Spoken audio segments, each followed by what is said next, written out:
I'm a mixed media assemblage artist from Springfield. I'm also a member in the NewZone gallery, which is where we're here today. I'm a spotlight artist of the NewZone gallery during the month of May with a special exhibit called Hegemony. It will be here for until the end of this month, and I would like to share a couple of thoughts and words with you about it.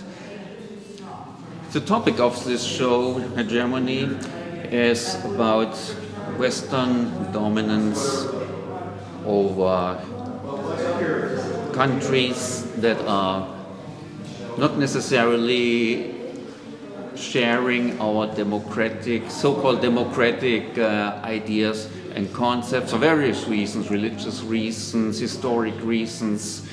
And this show is addressing the question why we attempt to force these ideas and ideologies on these people, which are kind of unwilling to accept that for, as I said, numerous reasons. So what are the real reasons behind us doing it?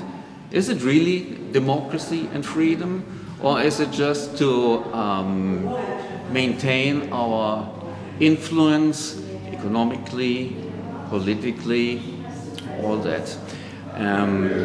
Let me share some sad details with you. The United States has been engaged since World War II, since 1945, in 19 major conflicts. There are several other smaller conflicts, 19 major conflicts, which is what this piece is called, all about, is called Red Rain. Each one of these 19 bullets coming out of the Black Pentagon stands for one of these 19 wars. And if you want to look down to this installation here, you see those countries where these bullets did rain upon. You have Iraq, Korea, Kosovo, Pakistan, Cambodia, Vietnam. And now let me tell there's a connection between this Red Rain piece and this piece called 12 million. These 19 conflicts in these countries where we were involved in caused 12 million dead. Each cluster of bullets, and we have 12 clusters of bullets on this piece, stand for one of those 12 million. And what you see here, it's basically it's a shape of the American flag made with dog tags, striped portions of the silver dog tags and the star portion of the black dog tags, and it's arranged in upside down arrangement as a distress signal.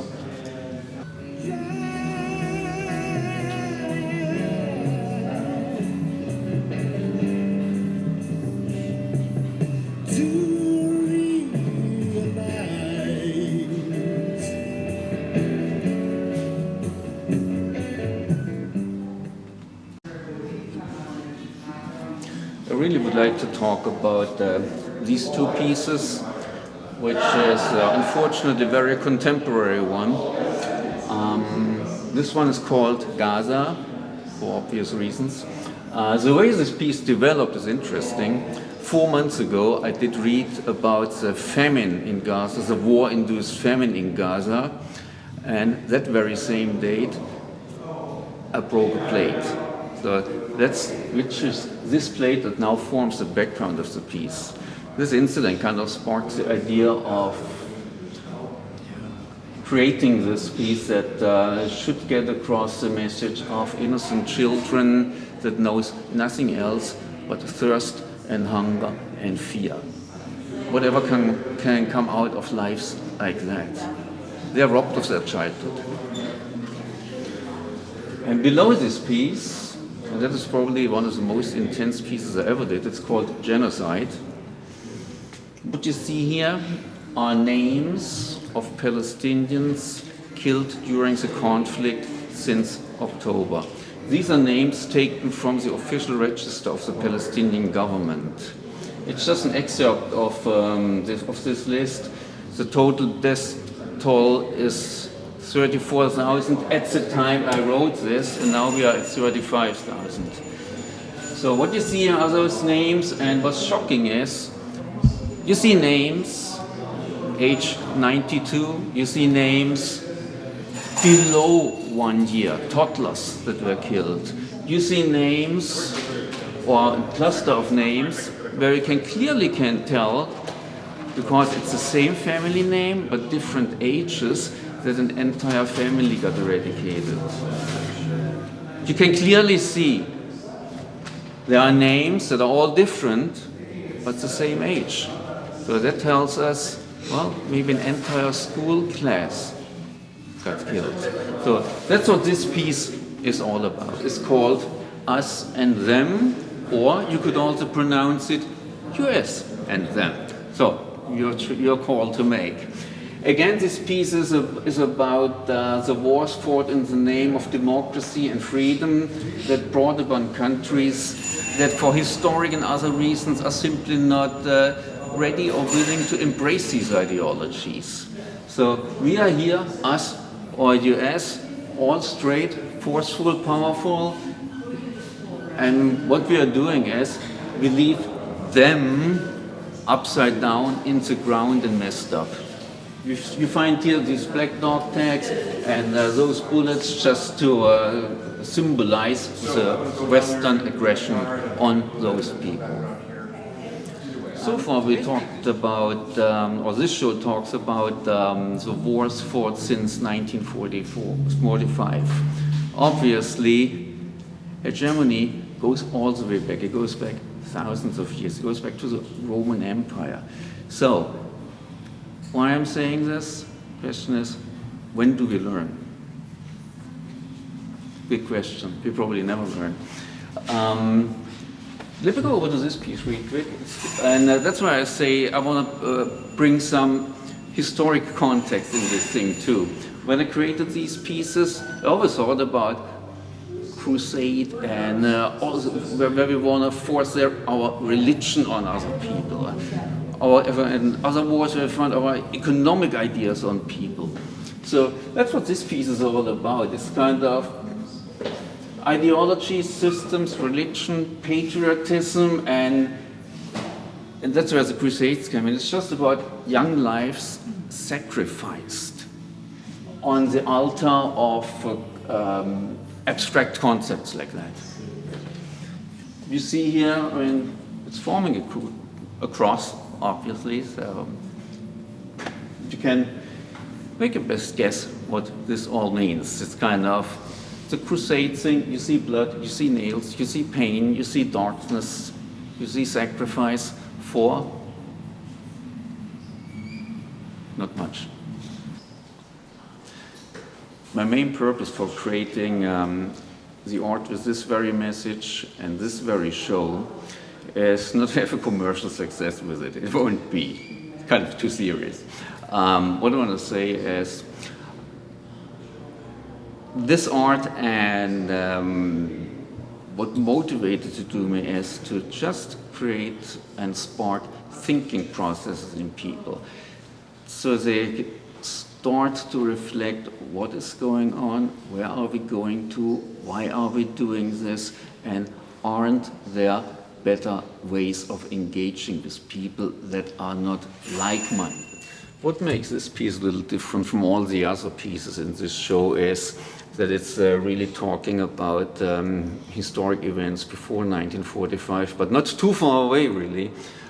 This is called Night of the Broken Glass, which was one night in Germany in 1933 where Jewish shops got stormed, Jewish books got burned, and where the whole Holocaust really started. And why I did this piece is my sheer anger about the German people claiming they did not know about the Holocaust. If you look at these pictures here, these show concentration camps and the child, you see the Star of David here, working in a German factory side by side with local nationals.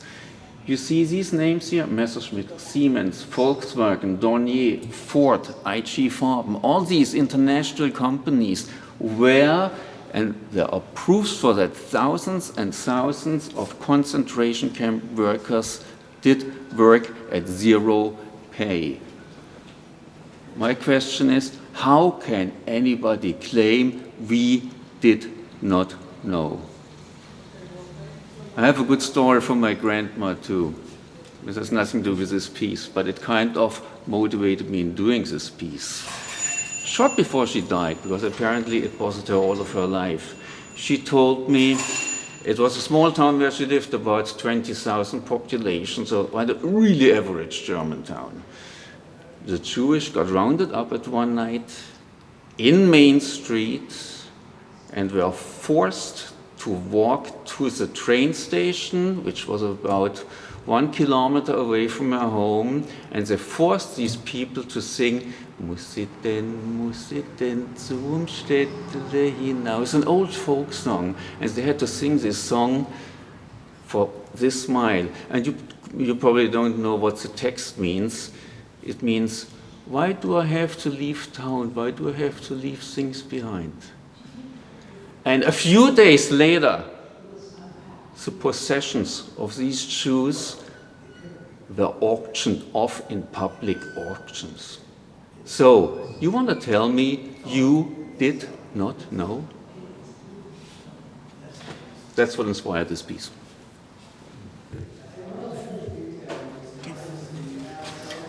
What you see here are real, for authenticity reasons in a way, are real German bullets, live bullets from World War II. These are copies from stock certificates from the IG Farben company, which employed tens of thousands of concentration camp inmates. They were notorious about the brutality and the sheer number of concentration camp workers that they employed, which is kind of why I put this bloody red hand on top of it.